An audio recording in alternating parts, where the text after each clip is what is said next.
I sense a trap.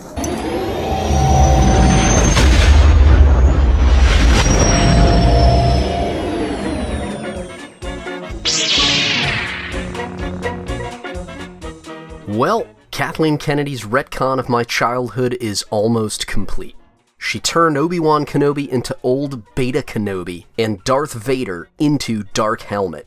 I wouldn't be surprised to see Reva stab one or both before the end. Welcome to Galactic Initiative, I'm your host Jeff. In this video, I will cover the disappearance of perseverance from certain Star Wars legacy characters. Spinelessness is the key to Kathleen Kennedy's growing list of character assassinations. First, perseverance defined. The continued effort to do or achieve something despite difficulties, failure, or opposition. Our heroes, whether they are family members, famous athletes, historical figures, or fictional characters, all show determination over adversity. For without the hallmark, no being, real or imagined, can become a hero. The Hero's Journey, a book by Joseph Campbell, distilled the concept and, depending on your point of view, applied proactively or retroactively to George Lucas's original trilogy. Next, to illustrate my point, and bear with me if you're tired of the sequels, I will review the legacy character assassinations based on lack of perseverance from the latest trilogy. Han Solo in The Force Awakens had deserted his family because he couldn't move past his son's turn to the dark side. His coping mechanism was a return to smuggling. When the going got tough, Han left the mother of his child. Beyond a 4-sentence exchange with Leia, his behavior wasn't addressed. He displayed fatherly concern for Rey and tenderness for Leia and Ben, but his off-screen actions between Return of the Jedi and The Force Awakens were those of a deadbeat husband and father. Han's arc in the original trilogy concluded with love and loyalty. He matured and became a hero in Episode 4. He confirmed his valor in Episodes 5 and 6. So TFA presented a jarring reversal to leave unaccounted and expect viewers buy-in. Not an accident, but rather the first in a pattern. Jake Skywalker in The Last Jedi had abandoned his order, his loved ones, the galaxy's freedom, and the Force, because when he tried to execute his nephew for a dark vision, he sparked the destruction of his Jedi Academy. The attempted murder showed a lack of perseverance. Instead of exhibiting his prior optimism and resolve, he thought, I'll just kill a sleeping relative, problem solved. This decision from the man who believed he could escape and later destroy the first Death Star as part of 2 laughably small bands. Trusted he could save his friends by confronting Darth Vader. Maintained faith in his father when Obi-Wan and Yoda had none. Willingly faced Emperor Palpatine to stop the Galactic Civil War. I could go on. But with only a few seconds of screen time to support his turn, the character reversed everything that defined him as a hero. Obviously, the idea of Luke murdering a sleeping adolescent is insane. On top of it, Jake cared nothing about the countless lives lost as the First Order conquered the galaxy, and he gave up on the Force itself. Always in motion is the future, instructed Yoda. The Force revealing a possible future would have been a call to change, not murder. In case you missed Mark Hamill's description of his sequel trilogy character, Luke would never say that. I'm sorry. Well, in this version, see, I'm talking about the George Lucas Star Wars. This is the next generation of Star Wars, so I almost had to think of Luke as another character. Maybe he's Jake Skywalker. He's not my Luke Skywalker. Wow. An early warning about the Obi-Wan Kenobi series. Luke's brief, contrived redemption didn't balance with green milk, submerged X-Wing, refusal to teach, and defeat by Rey.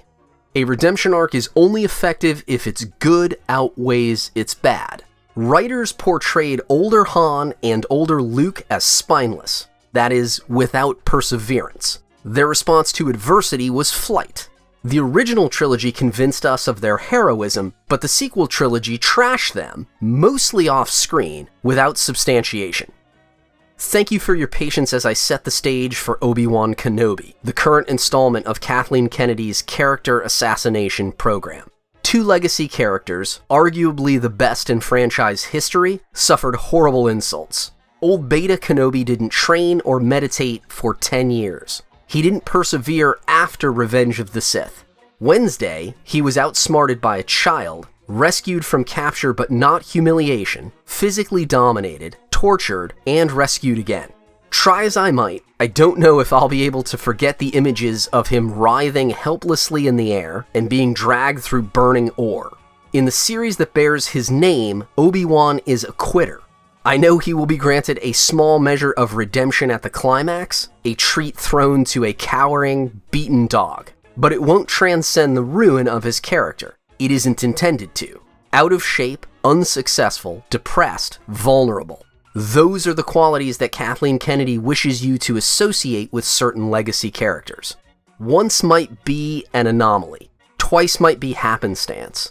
3 or more times is definitely a pattern. Please rewatch Revenge of the Sith and compare it to the series. And what of the boy? To Tatooine. To his family send him. I will take the child and watch over him.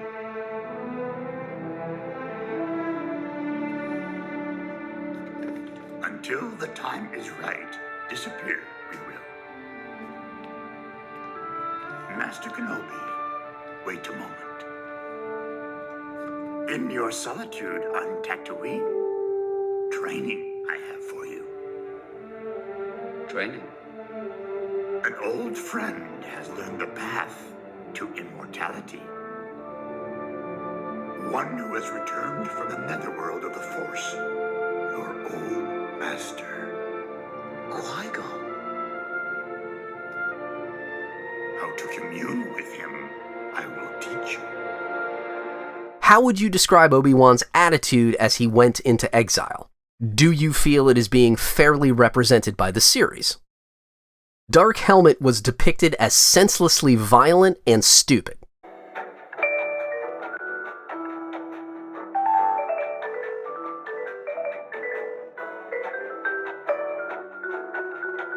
But when in the original trilogy did he act without purpose? If nothing else, he was focused. Random acts of aggression don't suit his character.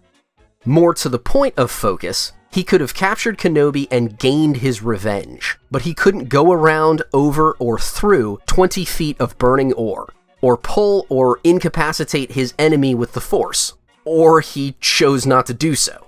Whatever.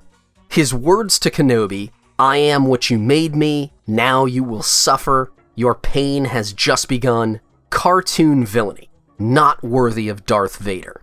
Like Han Slow-Mo and Jake Skywalker, not to mention Beta Fett, Kathleen Kennedy diminished old Kenobi and Dark Helmet. She depicted Jake and Obi-Wan as failures, then hid behind redemption arcs as justification for trashing them. The next time she says uplifting story, think of Obi-Wan twitching in midair. Do not be fooled. Character assassinations multiply with every passing year. Who's next? Lobot? My advice. Keep your own headcanon. You do not need Disney Plus to maintain the goodness of Star Wars inside you. And defend your heroes against recent efforts to destroy them. I hope you enjoyed the video. Check out Galactic Initiative for more interesting Star Wars content. Galactic Initiative is not authorized or endorsed by Lucasfilm Limited. The name Star Wars and all related materials are registered trademarks of Lucasfilm Limited, a subsidiary of the Walt Disney Company, all rights reserved. Galactic Initiative is a registered trademark, and other product and company names are trademarks of their respective holders. Use does not imply affiliation or endorsement.